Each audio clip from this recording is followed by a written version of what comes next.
மட்டுமே இசைக்கப்பட்டு வந்த இசை அப்படிங்கிறது தான் எல்லாருக்குமே தெரியும்.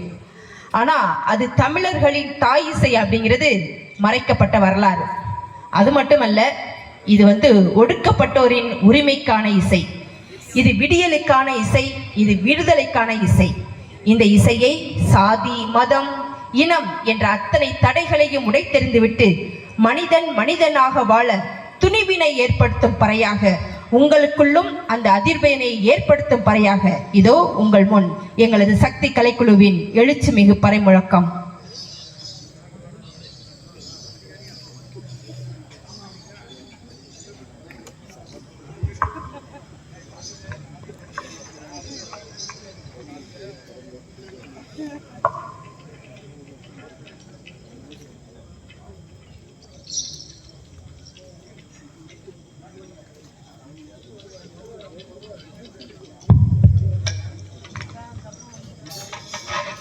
Let's get close.